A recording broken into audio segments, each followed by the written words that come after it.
so today we got a question from Alex, who is a blue belt, who's also had some wrestling experience. And the other day he was rolling with a brand new guy who just came off the street, who was a wrestler, comes into the gym. The coach pairs him with this young wrestler. And when they were rolling, Alex, him being the new guy, Alex wanted to help him out a little bit, work with them a little bit, let him work some of his techniques. And he didn't go for the kill. He didn't go for the submission. So after he was done with this wrestler, the wrestler's like, kind of like, man, I thought you would have beat me, but you didn't. That's pretty good. Like he was excited for himself because the blue belt couldn't beat him. At least that's what he thought. So Alex is kind of like, you can tell he's a little perturbed. He's like, I was letting you work, bro. That's what he's thinking. And so he sends me the message. When you have a new guy, do you let him work? Do you put it on him? Which one should you go with? And so, brother, thank you for the question. And I've dealt with this situation so many times, bro. I have a couple fun stories, and then I'll give you some real tangible advice to take home with you, and hopefully that'll be useful to you. But one of the funny stories, back when I was a brown belt coach, when I was relatively new, this is 2010, this is when I was fighting MMA, I remember I had this guy come in off the street, and I mean, this guy was so uncoordinated. He had trouble doing the warm-ups, and he couldn't shrimp properly. Like, showing this guy how to do a shrimp was difficult. And then we were doing some basic sweeps, and he just couldn't get any of it. He just had two left feet. He was very uncoordinated, which is not uncommon. I was like, cool, like, come on back, man, we'll help you out. When I was rolling with that guy, I was very easy with him. I didn't want to hurt him, and I didn't want him to get into a weird spot or whatever, and so I didn't really put it on him. Well, a few months later, I'm getting ready to fight. We go to this venue that's here in town, and we get there, and the promoter, Jamie, he's like sitting there, like standing. He sees me come in, and he's like, he's giggling a little bit. I'm like, what are you laughing about? So I come up to him, like, what's so damn funny, Jamie? And he said, there's a guy on this card who he says he submitted you in jiu-jitsu.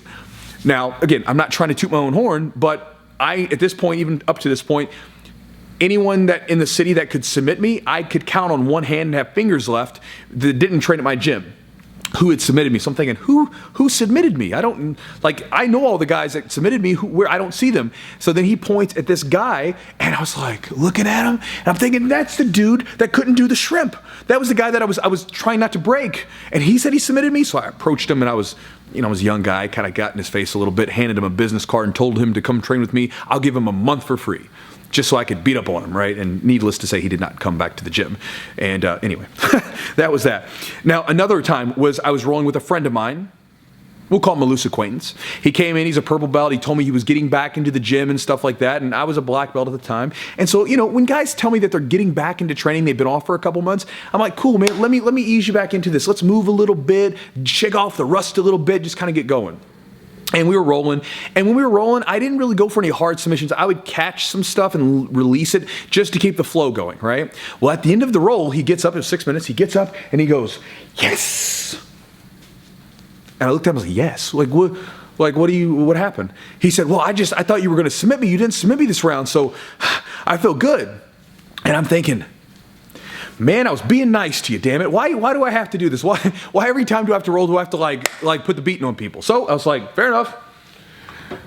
Hey guys, same partners. I take the timer, bloop. We're gonna do this round again. That time when I rolled with him, 6 minutes, I was submitting him every 30 seconds on the second, right? Just basically letting him know, hey, I can do this. I was playing with you, have contrast.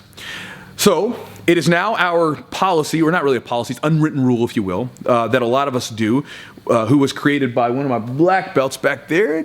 He's the fourth one in the list, right there.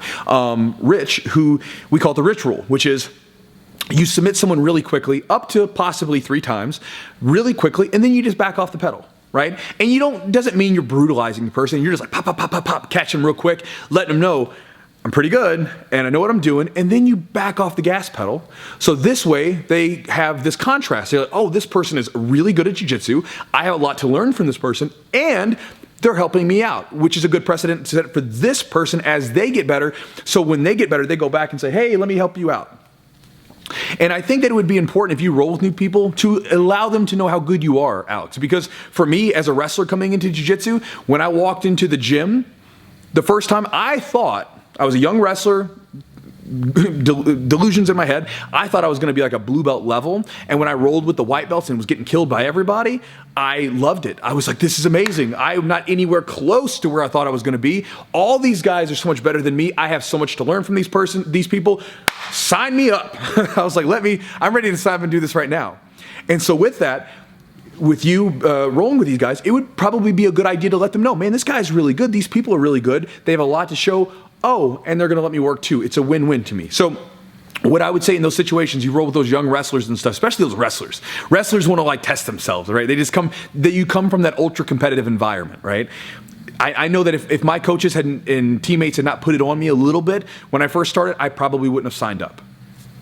So when they come in, put it on them a little bit. And by put it on them, I just mean catch them really quick. Pop, pop, pop, pop. Give them those submissions. I don't know why I'm doing this. This is like karate stuff. I don't know. Pop, pop, pop. But put it on them a little bit. Let them know, like, this is how good I actually am. And then back off the gas pedal a little bit and then work with them. And this way they have the contrast of both. You let them know how good you are and how much they can learn, but you also let them know, hey, by the way, I'm here to help you, and I want you to get better. And then you got that in there. So, brother, that's my answer to you, Alex. Hope you enjoyed the video. And guys, thanks so much. Talk to you next time.